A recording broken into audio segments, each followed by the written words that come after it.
नमस्ते प्रिय साथियों, प्रिय बच्चों, आप सभी का सचदेवा बायोलॉजी क्लासेस में बहुत बहुत स्वागत। कल हम चल रहे थे बायोलॉजी में पुष्पीय पौधों में लैंगिक जनन। कल पढ़ा था पुष्प तथा इसके भाग। आज हम अध्ययन करेंगे पुष्प के नर जननांग के बारे में। पुष्प का नर जननांग, जो पुष्प का नर जननांग है वो आता है जनन चक्र में, या उसे कहते हैं आवश्यक चक्र। क्योंकि आवश्यक चक्र जो होता है वो नर जननांग और मादा जननांग अर्थात पुमंग तथा जायांग से मिलकर बना होता है। चलते हैं पुष्प के नर जननांग पर। किसी भी पुष्पीय संरचना को देखने पर पुष्प का नर जननांग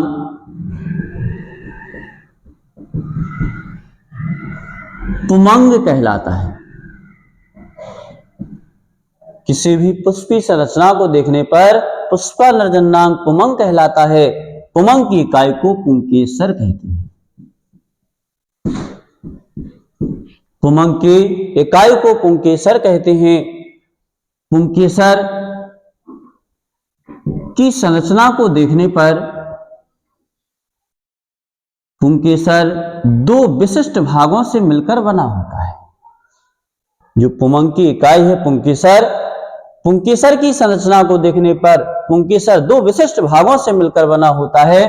इनमें से पुंकेसर का नीचे का भाग पुंतंतु, फिलामेंट बोलते हैं इसे, तथा पुंकेसर का ऊपरी फूला हुआ भाग परागकोश कहलाता है, एंथर। जो परागकोश होते हैं वह आपस में संयोजी ऊतक के द्वारा जुड़े रहते हैं। कनेक्टिव टिश्यू, संयोजी ऊतक या कनेक्टिव टिश्यू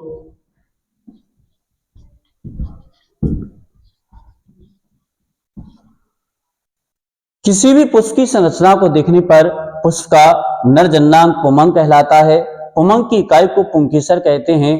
पुंकेसर की संरचना को देखने पर पुंकेसर पुंतंतु तथा परागकोश भागों से मिलकर बना होता है। इनमें से परागकोश आपस में संयोजी ऊतक के द्वारा जुड़े रहते हैं। इसके बाद परागकोश की संरचना। परागकोश की संरचना, स्ट्रक्चर ऑफ एंथर। संरचना को पढ़ने से पहले अपन एक बात का अध्ययन करेंगे, एक शब्द का अध्ययन करेंगे। परागकोश में होता क्या है, क्या रिजल्ट निकलता है परागकोश से। परागकोश होता है पुंकेसर का भाग। जो परागकोश है, परागकोशों में होता है परागकणों का परिवर्धन या विकास। यानी परागकोश पुंकेसर का वह विशिष्ट भाग है जिसमें परागकणों का परिवर्धन या विकास होता है। परागकण कहलाते हैं नर युग्मक, या इसे कहते हैं लघु बीजाणु। इनमें क्रोमोसोम की संख्या होती है X, जिस कारण से यह हैप्लॉइड या एक गुणित अवस्था को प्रदर्शित करता है। परागकोश की संरचना, परागकोश की संरचना को देखने पर परागकोश की अनुप्रस्थ काट में दो पालियां होती हैं।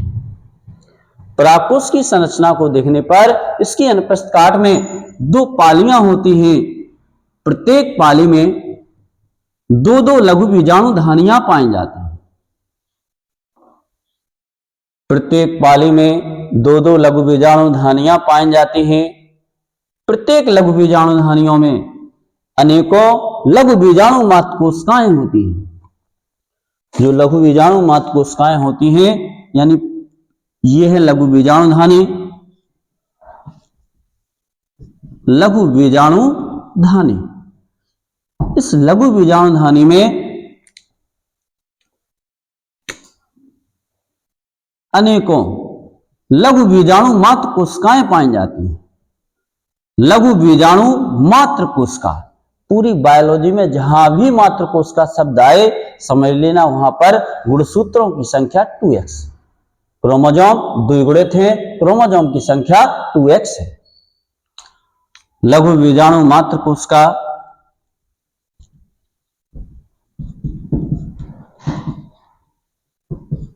क्रोमोजोम की संख्या 2x। परागकोश की संरचना को देखने पर प्रत्येक परागकोश की अनुप्रस्थ काट में 2-2 पालियां होती हैं। प्रत्येक पाली में 2-2 लघु बीजाणु धानियां पाई जाती हैं। प्रत्येक लघु बीजाणु धानियों में अनेकों लघु बीजाणु मात्रकोशिकाएं होती हैं जिनमें क्रोमोजोम की संख्या 2x होती है। जब लघु बीजाणु मात्रकोशिका में मियोसिस डिवीजन फर्स्ट या अर्धसूत्री विभाजन फर्स्ट, मियोसिस डिवीजन फर्स्ट या सूत्री विभाजन फर्स्ट होता है तो लघु बीजाणु या परागकण या नर युग्मकों का निर्माण होता है। इनमें क्रोमोजोम की संख्या x होती है जिस कारण से एक गुणित अवस्था को प्रदर्शित करता है। पुनः चलते हैं नरजननांग की ओर। रिवाइज। किसी भी पुष्पी संरचना को देखने पर पुष्प का नरजननांग पुंमंग कहलाता है। पुंमंग की इकाई को पुंकेसर कहते हैं। पुंकेसर की संरचना, पुंकेसर की संरचना को देखने पर पुंकेसर पुंतंतु तथा परागकोश भागों से मिलकर बना होता है। प्रत्येक परागकोश आपस में संयोजी ऊतक के द्वारा जुड़े रहते हैं। इसके बाद परागकोश की संरचना। परागकोश में निर्माण होता है लघु बीजाणु या परागकण या नर युग्मक। यानी परागकोश क्या है? परागकोश पुंकेसर का विशिष्ट भाग होता है। ये संरचना किसकी है? पुंकेसर की। पुंकेसर की संरचना।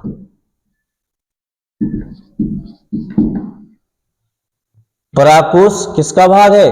पुंकेसर का विशिष्ट भाग, फूला हुआ भाग होता है। इस परागकोश में होता है लघु बीजाणु या परागकण या नरयुग्मकों का निर्माण। संरचना परागकोश की संरचना को देखने पर प्रत्येक परागकोश में 2 अनुप्रस्थ पालियां होती हैं। प्रत्येक पाली में 2-2 लघु बीजाणु धानियां पाई जाती हैं। प्रत्येक लघु बीजाणु धानियों में अनेकों लघु बीजाणु मात्रकोशिकाएं पाई जाती हैं जिनमें क्रोमोजोम की संख्या 2x होती है। जब लघु बीजाणु मात्रकोशिका में अर्धसूत्री विभाजन फर्स्ट या मियोसिस डिवीजन फर्स्ट होता है तो लघु बीजाणु मात्रकोशिकाओं से लघु बीजाणु या परागकण या नरयुग्मकों का निर्माण हो जाता है। चूंकि लघु बीजाणु या परागकण या नरयुग्मकों में क्रोमोजोम की संख्या x होती है जिस कारण से एक गुणित अवस्था को प्रदर्शित करते हैं।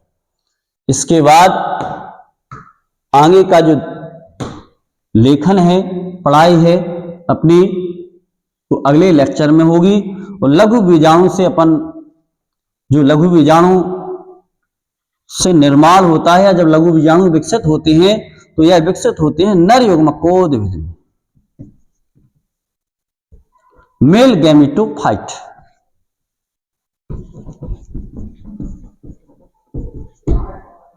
ये कल पढ़ाया जाएगा इसको। आज का लेक्चर यहीं पर। सभी प्रिय साथियों को, प्रिय बच्चों को बहुत बहुत धन्यवाद, शुभकामनाएं। आपने समय दिया। हम आशा करते हैं आप इसी प्रकार से विश्वास बनाए रखें। आप सभी का सचदेवा बायोलॉजी क्लासेस की ओर से बहुत बहुत धन्यवाद, बहुत बहुत आभार। जय हिंद, जय भारत।